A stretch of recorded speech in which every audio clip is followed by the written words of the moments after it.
Hello, everyone.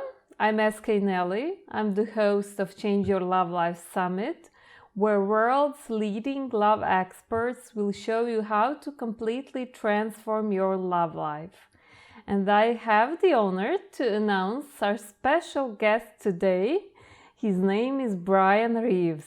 Bryan, welcome. Hi, Nelly. Thank you. It's a pleasure to be here. It's a pleasure to have you here.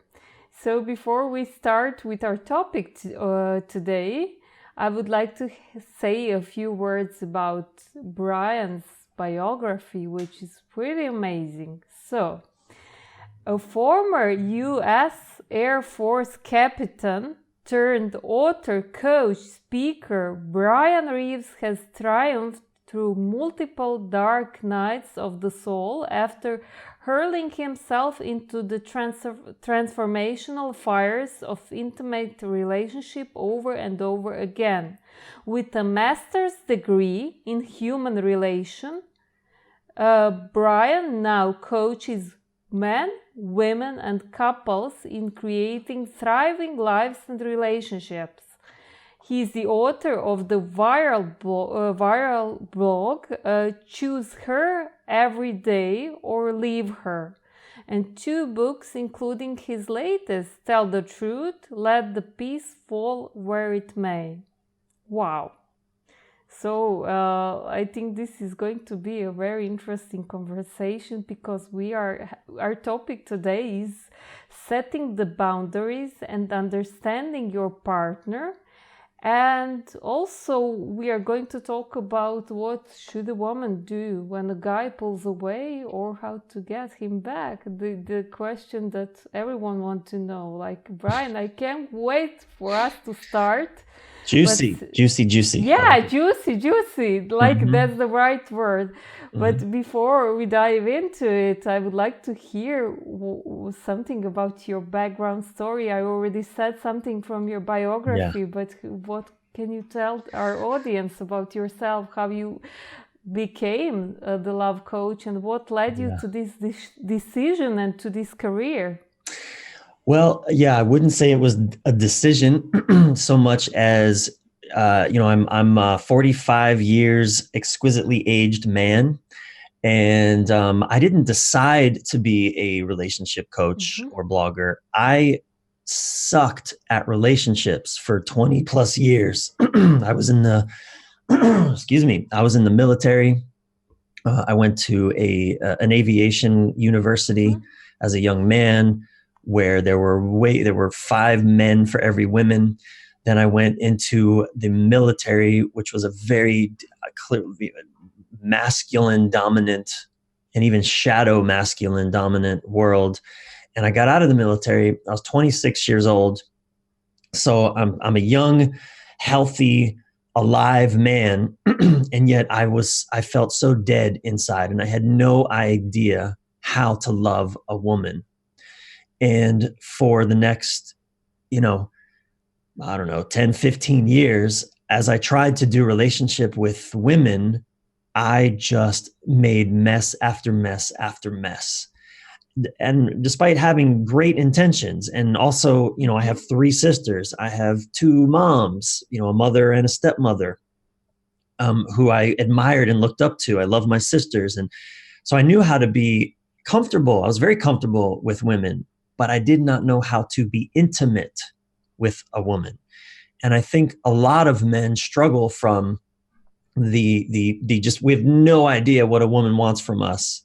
And every man, I believe, in our deepest heart has great intentions, wants to see the world not suffer, wants to, kind of right the wrongs in the world in the way that he sees them, including in a relationship with a woman. No man wants a woman to suffer, especially not the woman he's choosing to love, that he's brought into his life. And I experienced this over and over and over again, that despite my best intentions, my girlfriends, I was married to a French woman after the military for about a brief period of time. But they were always so angry. They were always so hurt for reasons I could not figure out.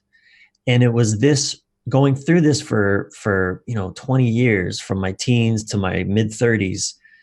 And then in my late 30s, as I began to write about it and blog about what I was learning and waking up to, and I started to discover, oh my God, there's all of these distinctions and insights and about masculine and feminine energy and boundaries, and that no one ever taught me. No wonder my partners were always so frustrated.